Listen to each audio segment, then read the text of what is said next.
If I asked you about the Manhattan Skyport, you'd probably think of some futuristic gas station with robot attendants and flying cars. But actually, the Manhattan Skyport was built back in 1936 and became an official seaplane base in 1946. Back then, traveling by some sort of amphibious aircraft like a flying boat or a float plane, yes, they are different, was a lot more common.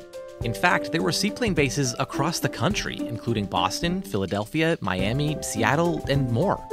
But over time, this sort of travel phased out, forcing these seaplane bases to shut down. Actually, that's not true. In fact, there's still a fully operational one on the East River, though it's more commonly referred to as NYS nowadays, or one of New York's best-kept secrets by those who know about it. And seaplanes seem like a pretty great alternative when you consider how we normally fly. Think about it, you need to hop in a car, fight traffic, get to the airport, go through security, hope your flight leaves on time, fly, wait at baggage claim, then get in another car to take you to wherever you're staying. Tailwind seaplanes take off right from Manhattan and can take you to any number of destinations across New York. They're also the only seaplane that offers service to and from Boston, so if you need to get to New York quickly for a business meeting, it's no problem. Suddenly, what could take an entire day can now take as little as an hour. And no matter where you're going, Tailwind offers amazing views of Manhattan and Boston Harbor, the kind of views you would normally only see on movie screens. So the next time you're flying between Boston and New York, or if you're just looking for a quick getaway, consider flying the fast lane with Tailwind. You'll save a lot of time and frustration. Plus, who knows where we'll go in the future? After all, Tailwind is only beginning to take off. Aloha and good morning, good afternoon, good evening, depending where you are. My name is Juergen Steinmetz, joining you from the Breaking News Show in Honolulu, Hawaii. And with me, as most of the time, is Dr. Peter Tarlow in College Station, Texas. And we have another Peter, Peter Manice. He's joining us actually from New York. And we're going to introduce Peter in just a few minutes. But we always start with the weather. It's here in Honolulu. It's a nice, warm summer day. It looks like blue sky. Perfect way to go. Perfect day to go to the beach. How's everything in College Station? And then we can go to New York. Well, we actually set world records, and all the national news covered us yesterday because the temperature hit 110. So normally it's hot in Texas, but this year it's not hot. It's boiling hot. So we also have great blue skies, just like Hawaii. Of course, in the middle of Texas, we don't have a beach. But today it's going to be a cool day. It'll only be 107 degrees with about 80% humidity. So it's like living in a boiling bottle of oil of Olay. And that's why our skin is so beautiful. People don't believe it when I tell them I'm 99 years old. Peter, how is it? I'm originally from New Jersey and New York. I was born in New York City. So how's my home? Are you in New York City or where are you? I'm not actually, I live in New York City, but I'm not actually in New York City right now. I'm That's actually my hometown. I'm near New London, Connecticut. And was just on my way up actually to go visit our Boston station. I'm actually delivering a couple of things for them. So how's the weather in New York? Pardon me?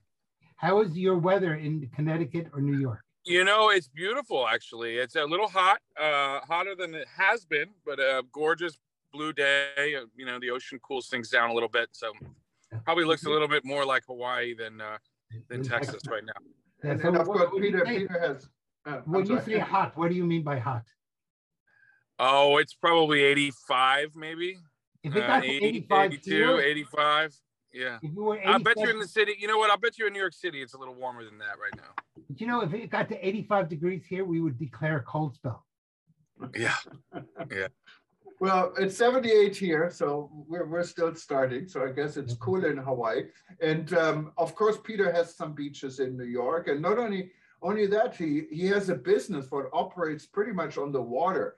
And it's quite fascinating. That's why I invited Peter to be part of our show today. He runs a seaplane service between New York and Boston. Tell us a little bit more about it. Why a seaplane?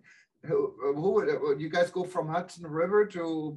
Yeah, so I'm a co-founder here at Tailwind Air. We've been operating aircraft since 2014. We were founded in 2012.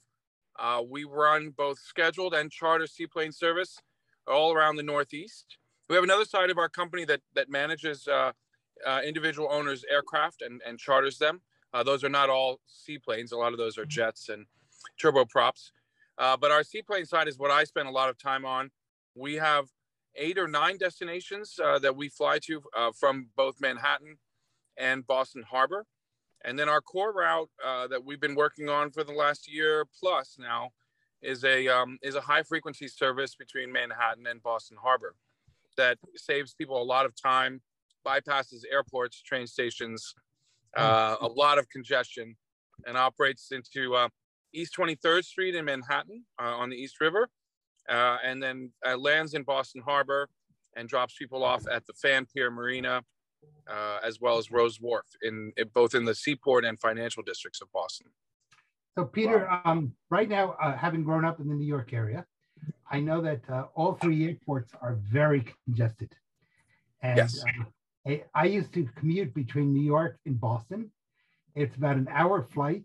It took me 2 hours in the terminal at Newark Airport, and then another hour and a half to get out of Logan. So I assume that your service saves a lot of time.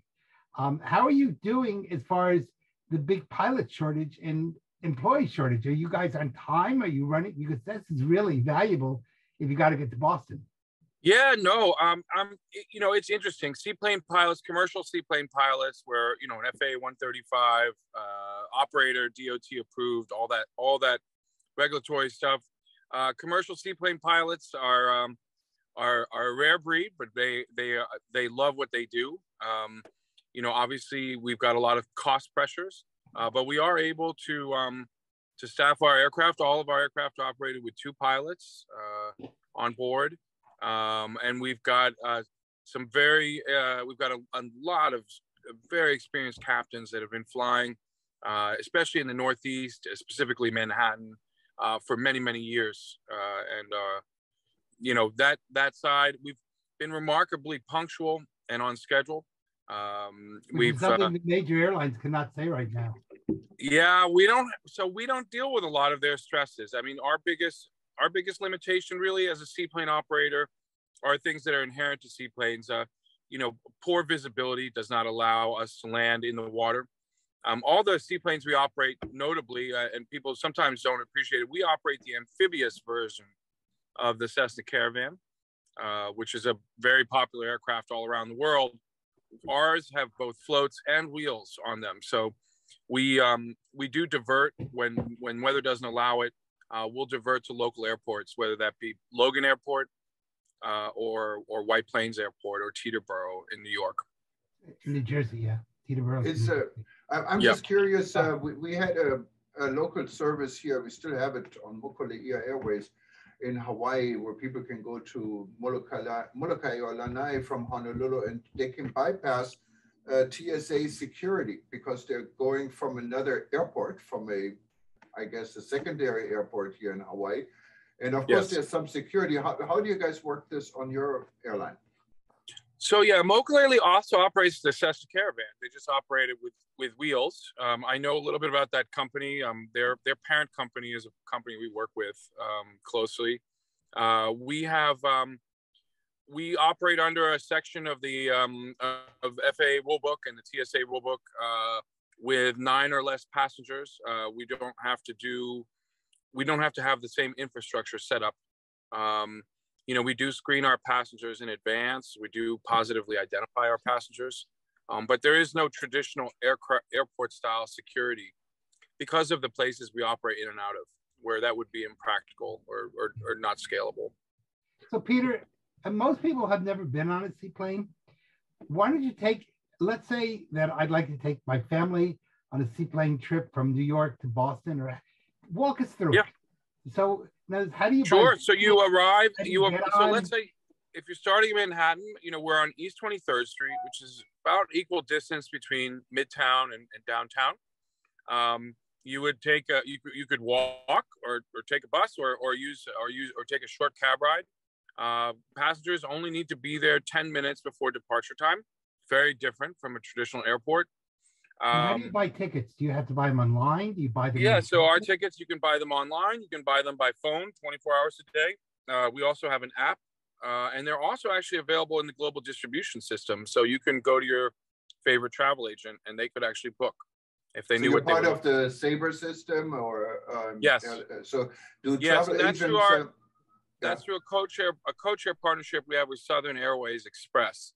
So Okay. if you're a travel agent, you would be looking for the Southern Airways code, even though it's actually operated by Tailwind Air. So I have this ticket, and I take it, and I get to the port on 23rd Street, and then what do I do? Do you take me? Yeah, so there's a marina down there. We have dock staff that manage we have a small lounge that's comfortable for up to about 12 people. Although keep in mind we only have 8 seats on our plane, so there's always plenty of room. We offer light refreshment. We check you in briefly. We verify weight. We verify your name, your ID. We make sure you get on the right flight if we have multiple flights. Oh. And then when the time comes, our dock staff will walk you right down to the dock. The plane will be there. Hop on. Short taxi just out to the middle of the East River there where they take off. And depending on wind direction, you'll take off either to the north or to the south. Get a beautiful view of New York on your way in or out of the city. And then the aircraft proceeds directly to Boston. Takes and about how long does it take to get to Boston? Takes about 75 minutes. A little bit less sometimes. It's about 75 minutes in the air, or dock to dock. So about an hour, 15 minutes. So yes, so it's slightly slower than a jet plane in terms of your time in the air.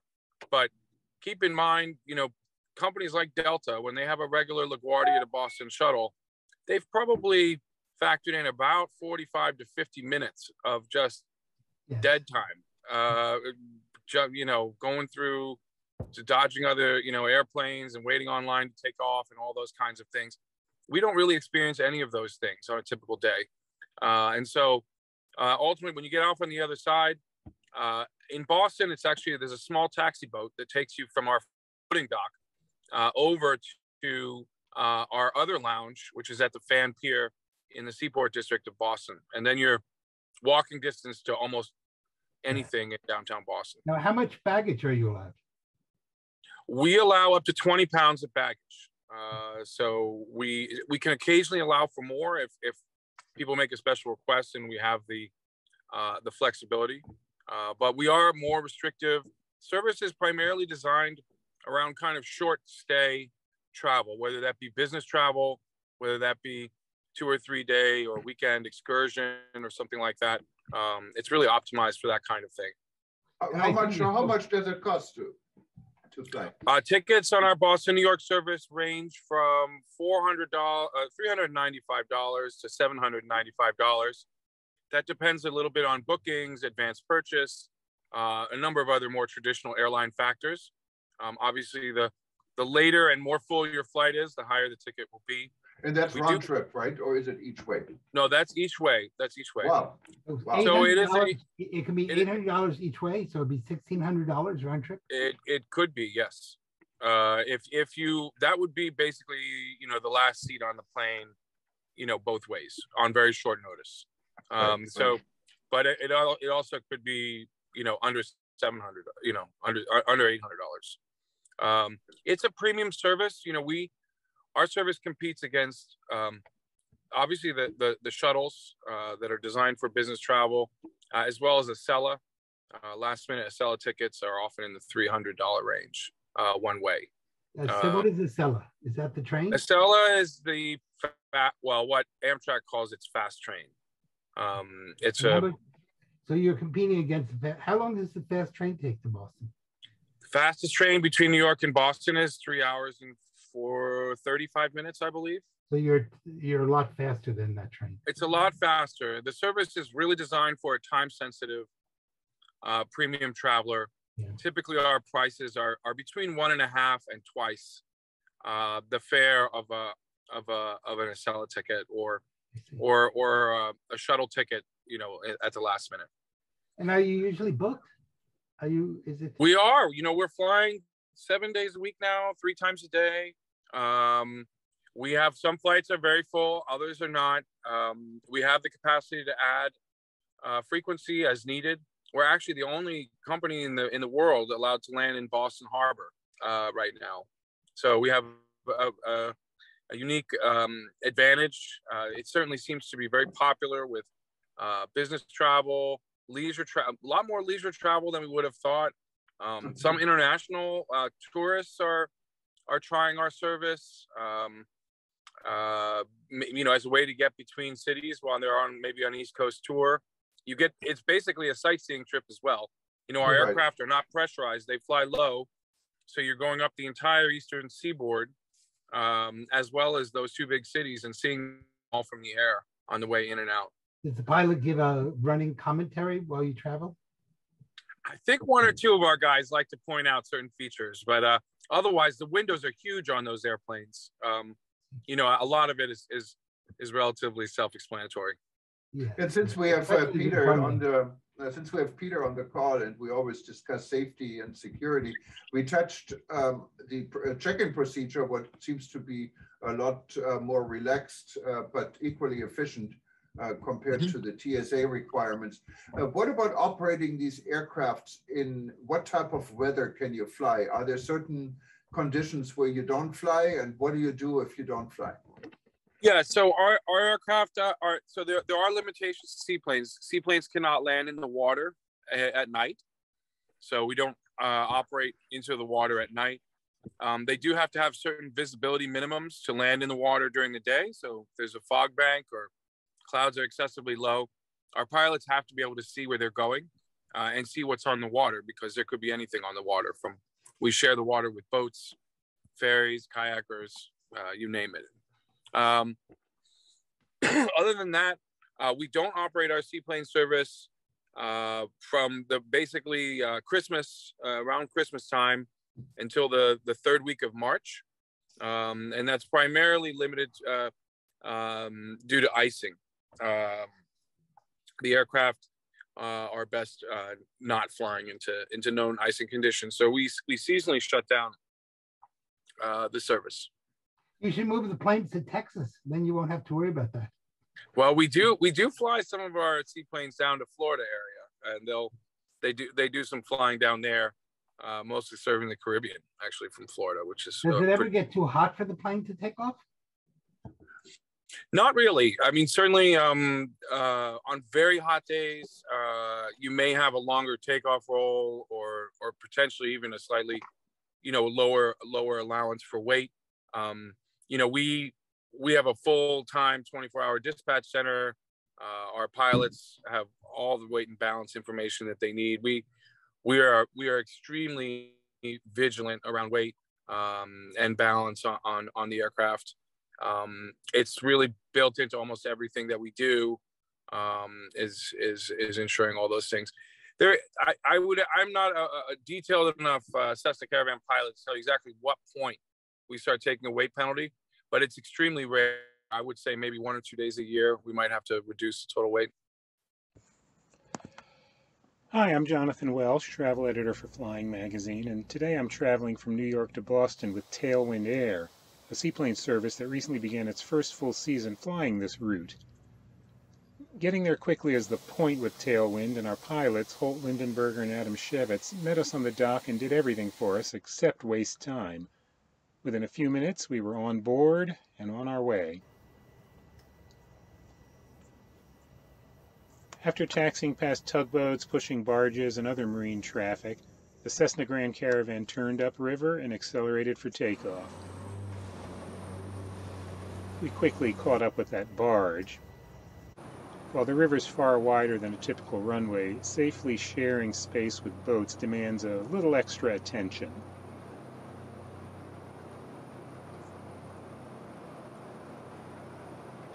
We're off the water quickly and soon passing buildings we normally see from the car on the FDR Drive.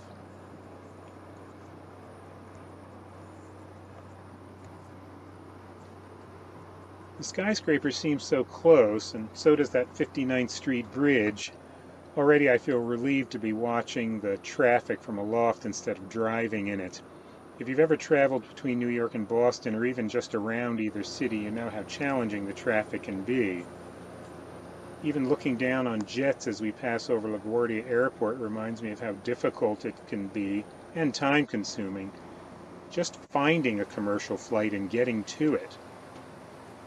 Being able to get on a seaplane right at the end of 23rd Street feels like a luxury. Someone living in Chelsea or another nearby neighborhood could easily walk to the plane and be in Boston in less than 90 minutes. While this might look like an urban twist on rough and ready bush flying, the actual flight experience is much like what you'd have on a large jet. My flight was smooth and steady with only the gentlest changes in altitude and direction. The flight is really just long enough to settle in and enjoy the views before the descent into Boston begins.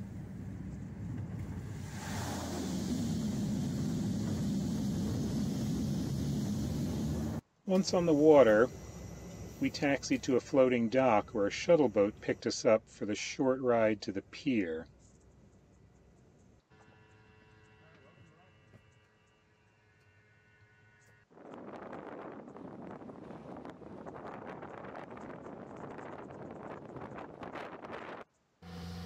And that's Boston, from New York, in an hour and 20 minutes. If I'd been driving, well, I might not even be in Connecticut yet.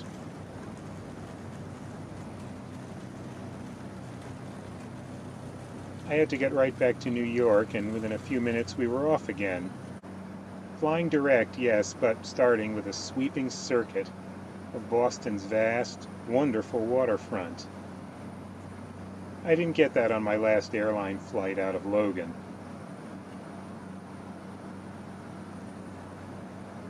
This is Jonathan Welsh for Flying Magazine, and thank you for watching.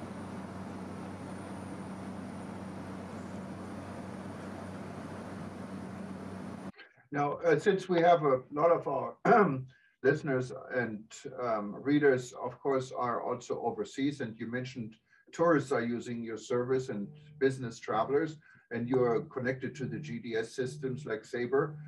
Do you guys pay a commission? There are only a few airlines left, I guess, that pay commission. Are you one of them?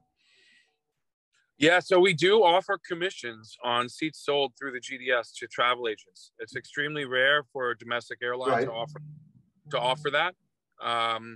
Yeah, we can set up commission fares for any travel agency that wants them. We believe in that method of distributing our inventory. I think you would probably love to get business from Germany, where the traditional way of selling tickets is still a reality, one of the few countries. Look, I mean, I think one of our opportunities, and we're a small company, is certainly marketing our service to inbound tourists from Europe and Asia into New York area. Again, your name slowly, and maybe just repeat a telephone number or something. Well, yeah, so my name is the website on there basically. No, not your name. My name is Peter Manice, yes. Manice. Yeah. I'm the director of scheduled service and a co-founder here at Tailwind Air. Our website so the name of the company is Tailwind Air. Yes, and our website is flytailwind.com. Okay. And our phone number is 212-328-9145. And our reservations are open 24 hours a day. And you get traditional New York hospitality. Traditional New York hospitality. Actually, our call center is not in New York, not surprisingly, but yes, it is a New York number. I'm just curious. What's the airport code for Hudson? How do you call it? New York Hudson Airport? Yeah, so we have IATA codes for both New York and Boston. It's actually very important when searching for our flights. Many online travel agencies still don't. When you look for NYC, they still won't pull up our airport. Kayak now does, and a few others. The code in New York is NYS. NYS. Okay. NYS is in Sam, like New York Seaplane. And the code in Boston is BNH, Bravo November Hotel. Wonderful. Well, it looks like it's a really nice alternative for both if you go on sightseeing or if you are in New York and you have a busy schedule going back and forth to Boston. Maybe take the train one end and fly back with you guys, or the other way around. Sounds like a we have frequent travelers now with us who it's a game changer for them. We're at least half. I mean, we're 50% faster than anything else by far. Yes. I used to commute between New York and Boston, and it was not an easy commute. So I would have been very happy to have had your seaplane service. Yeah, I mean, we're bullish. You know, we're planning to open New York to Washington D.C. soon. I can't talk about it in a lot of detail, but we see enough there to realize that there's a need for this kind of service, and we're excited. Yes. Well, for those that know Hawaii, we don't have a ferry service. Our ferry service here in Honolulu stopped when the super ferry was sued by environmental activists. I don't know how many years ago. So we really only have jet service between our islands. Would that be an alternative, or you couldn't land in the ocean? Is that different? So it all depends. We'd have to look at it more closely. You know, our aircraft are great in water that is at least somewhat protected. Wide open ocean, you know, obviously it can certainly land there, but if the conditions don't allow it, you know, the swell and the waves could preclude you being able to use the ocean as you'd like. We do have a number of other areas we hope to expand to geographically in the United States. Hawaii hasn't been on that. The Great Lakes would be a really interesting area. Yeah. Where is this? The Great Lakes. Yes, that's on a short list. Chicago, Milwaukee, Detroit, Cleveland, all those cities that are Great Lake cities. Yep. That would be. Yep. And really and have great legacy infrastructure to do it. So we're excited about that. But there's a lot more we can do in the Northeast right now. So in the short term, you'll see us stick there. You know, we also offer service that caters to a lot of beach traffic. We fly to 4 different destinations in the Hamptons. We fly also to Provincetown, Massachusetts. We hope to add numerous cities from both Boston and New York in the coming years. I know there's some sea service it's very popular in the Bahamas. And I think there's also sea service between Florida and the Bahamas. There's also a market you guys are looking into? Yes. Like I said, we send some airplanes down to Florida in the winter. They primarily do charter, but you know, you could see a time when we would want to set up something scheduled. Yeah. Do you have a service between Hyannis and Boston? Because that's such a We do a lot of charter there right now, and we will likely set up a scheduled service. Some of it is just a matter of getting enough airplanes and being able to serve all the places that we'd like to serve. So that is the longest route on the shortest way. I mean, it's by the way the Seagull goes, it's so close between Hyannis and Boston. But by a car, wow, it's a long. On a summer Friday, everyone knows it, right? Highway Route 3 on the Cape is truly a challenge. We bypassed all that stuff. Our Provincetown service has proven popular this summer, and that's the first time we served that. And you know, I would think Hyannis, Nantucket, Martha's Vineyard, those kinds of places wouldn't be that far behind. Yeah, exactly. Do you have any environmental issues? Do the environmentalists like you or dislike you, or are you a good guy or a bad guy or no guy? They just haven't thought about it. I mean, certainly from a noise footprint, our aircraft are pretty quiet compared to a jet, right? Any type of jet, or sometimes we unfortunately get roped in with helicopters. It's a lot quieter than a helicopter. You know, they're not silent.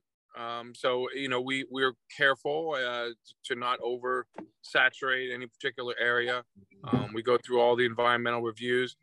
From ecological perspective, you know, our aircraft are single engine. They burn jet fuel. Some people think that we're burning leaded fuel or things like that. We don't do anything like that. Your overall ecological footprint when you fly from New York to Boston on our airplanes, and we haven't paid the right people to do all of it, but a kind of back of the envelope, if you look at the emissions from airports, from the jets themselves, from all the tugs, the baggage carts, everything else that goes into flying you commercially, and you look at what we do, the footprint is similar. You are not being much, it is relatively the same as getting on a commercial passenger jet. Well, interesting information, Peter.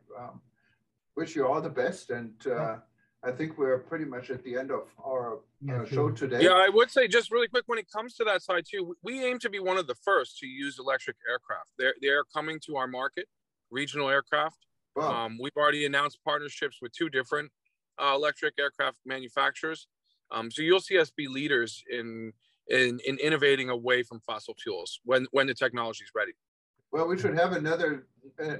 We should have you as a guest again when it comes to this. Just make sure your batteries are well charged.